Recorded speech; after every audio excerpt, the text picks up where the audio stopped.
are going to talk about how you can analyze conflict and theme in literature. So, the important thing about theme is that it's the relationship between a text and the human experience. Theme is never just one word. If you say that the entire work is about love, it's not just love, but what is the author saying about love? And it often can be revealed between a conflict. And there are 6 types of conflict that really are in the world of fiction.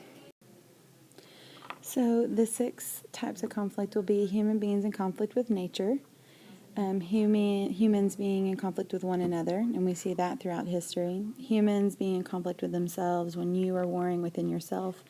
Human beings in conflict with society or the law. You know, it can be that the humans are wrong and that society is right, or that the humans are fighting against a society that has an unfair law. Human beings in conflict with fate, that there's something above us that leads our path. And then the 2 universal forces in conflict. You'll have good versus evil, passion and reason, vengeance and compassion. And you'll see these throughout any text that you pick up. There'll be some sort of conflict. So what I want you to do right now is to look at this picture, and I want you to come up with a short story on what you think. What conflict is this person? Is it with the nature? Is it with himself? With society? And I want you to go ahead and post on Edmodo what your little story. It can be just a couple sentences of what kind of conflict you think that this man is in this story. And it can be anything.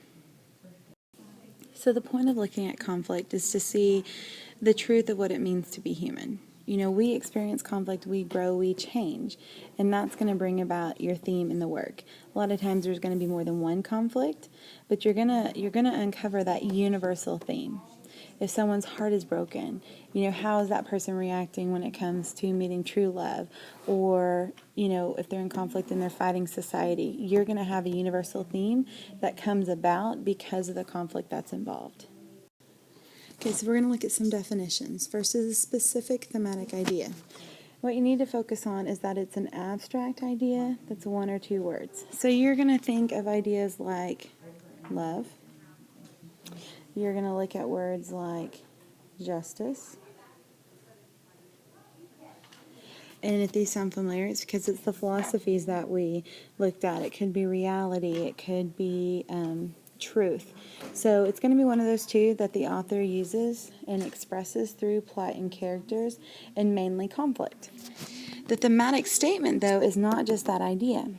It's a complete declarative statement that reveals what the author is trying to communicate about the human experience through his or her literary work. So like I said, it's not just about love, but what is the author trying to say about love? So a cliche could be is that love conquers all. And through his story or her story, they're going to prove that. You always have to think when you're making your thematic statement is what does this piece of literature have to say about, and then you insert your thematic idea. So we're going to watch the movie trailer from Avengers, and there's 2 questions I want you to answer and bring to class. What is the conflict, and what is the theme? Just bring that, and we're going to have a discussion during class about that.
So you need to look at what you think the conflict and what is the theme, and come to class ready to talk about it.